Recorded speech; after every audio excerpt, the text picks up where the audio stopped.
Hello everyone, welcome to the Tomato Blues Kitchen. Today we are going to look at a very interesting side dish. If you're like me who's bored of paneer butter masala, then this is the side dish for you. Now this is Gobi Makhani or Gobi Butter Masala, and this is very mildly spiced, so it's a very kid-friendly option too. Before that, if you have not subscribed to our channel, please do subscribe and press the bell button for regular recipe updates. The first step in making Gobi Butter Masala is to cook the gobi. For this, I am adding 1 tablespoon of butter to a pan, and I'm going to wait for the butter to melt. Once the butter melts, I'm going to be adding 1 tablespoon of neutral flavored vegetable oil.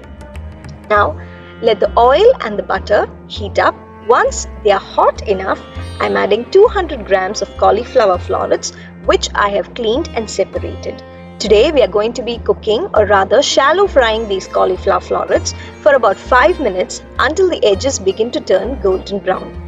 Now I'm going to be doing this with the lid on because it's quicker, easier and better. Now I'll also be opening the lid once or twice in between just to make sure that the gobi doesn't stick to the bottom and that the gobi is getting done properly. Now keep tossing the gobi in between and let's check if the gobi is done.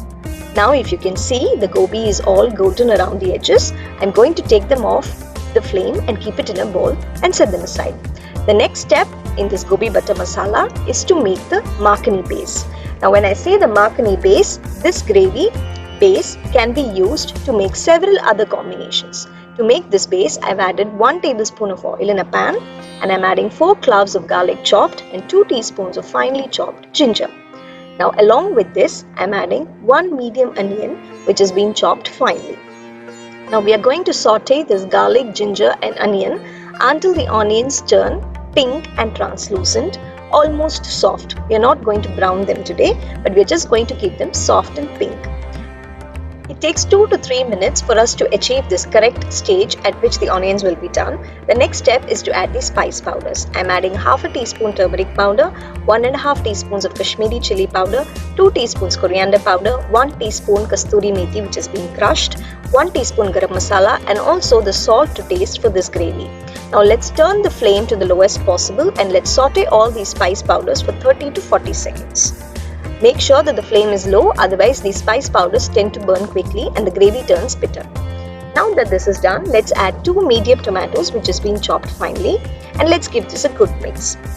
Now we are going to continue to cook these tomatoes to a fine mush.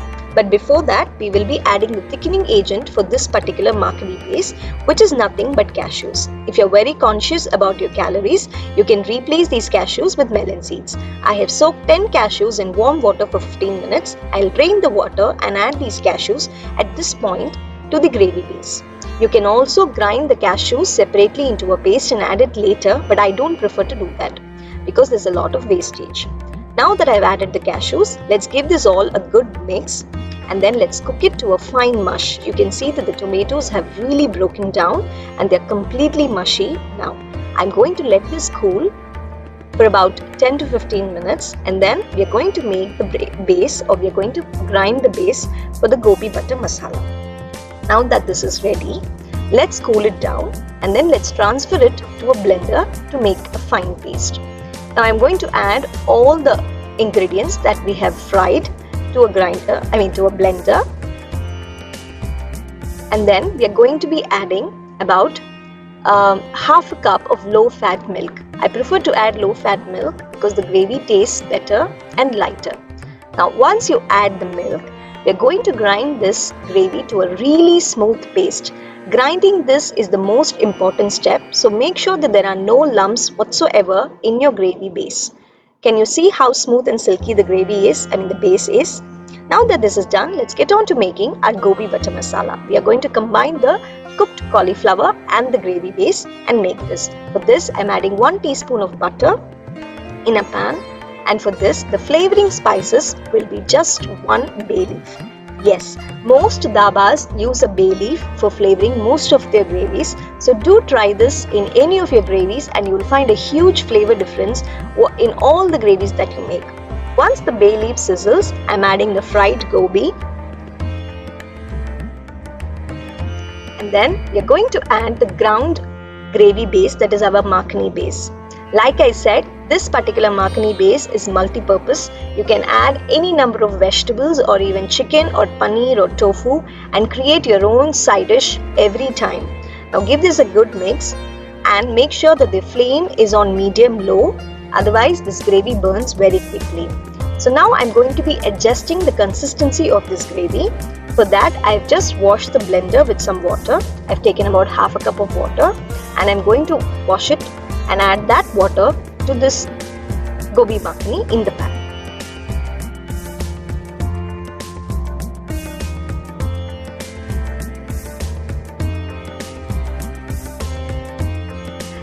Now that I have done this, let's mix this well, and in case you find that the salt is less, you can adjust it at this point of time. Again, a kind reminder, do not amp up the flame. At this point, I'm adding another half a cup of low-fat milk. And along with this, we're going to be adding 1 tablespoon of tomato ketchup. You may all be wondering why tomato ketchup. The tomato ketchup is not only for flavor but also for color. Now, make sure that you keep an eye on the salt that you add to this gravy base because the ketchup has a lot of salt. Once you have added the tomato ketchup, you're going to give this a good mix, making sure that the ketchup, the gravy base and the milk all incorporates well. And then we are going to further simmer this Gobi Makhani till the oil begins to separate on the top. Now this is how it looks. We are going to further simmer this for about 5 to 6 minutes. You can add water, about half a cup of water at this point if wanted, to adjust the consistency. We like it a little flowy, so which is why I've done this. I'm adding 1 teaspoon of sugar at this point. You add sugar to all your North Indian gravies and there will be a very beautiful sheen or a shine to your gravy and the flavors will be rounded off so well. So this is a really fantastic way to improve the flavors in any of the North Indian side dishes that you make. We are going to let this gravy simmer for 5 minutes like I said. In the meanwhile, we are going to give this gravy, that is Gobi Makhani, a very good restaurant touch. For this, I've heated a cast iron pan and I'm going to add about a teaspoon of oil.